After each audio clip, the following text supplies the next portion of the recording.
Tuluyan ng pinagtibay ng Bicameral Conference Committee ang pinag-isang bersyon ng dalawang kapulungan ng Kongreso sa panukalang 2025 National Budget.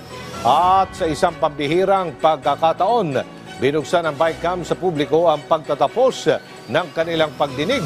Si Daniel Manalastas sa sentro ng balita, live.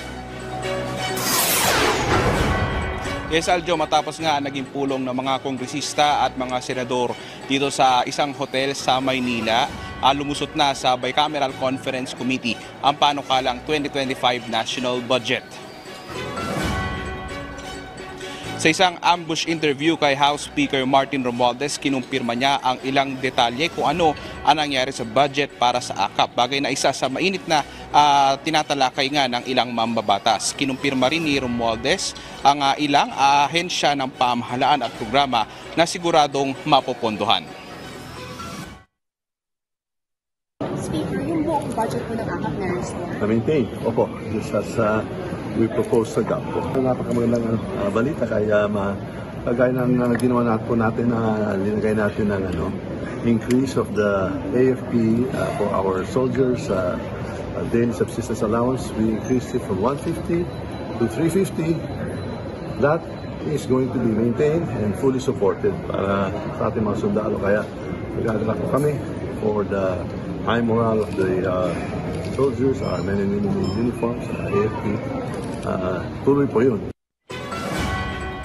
Sa budget naman, Aljo, ng Office of the Vice President, kinumpirma ni Senate Committee on Finance Chairperson Senator Grace Poe na mananatili sa 733 million pesos ang budget ng OVP base sa bersyon ng Bicam.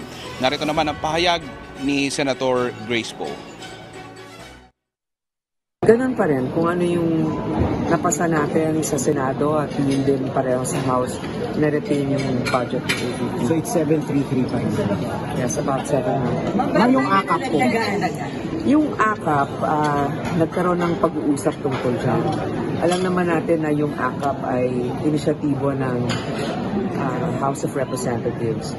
So, pagdating sa mga ganon, i-explica nila kung bakit ito ay isang paraan na mas makakatulong sa ating mga kababayan. Ito naman ay ating pinakinggan at pinagbigyan rin.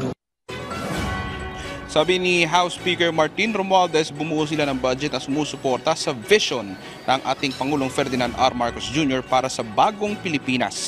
Sisiguraduhin daw nilang magagamit ng wasto ang pambansang pondo. Sabi naman ni Senate President Francis Chis Escudero, naglaan sila as best as they can ng budget na nakaangkla sa mga plano ng ating mahal na Pangulo. Aljo. Maraming salamat, Daniel Manalastas.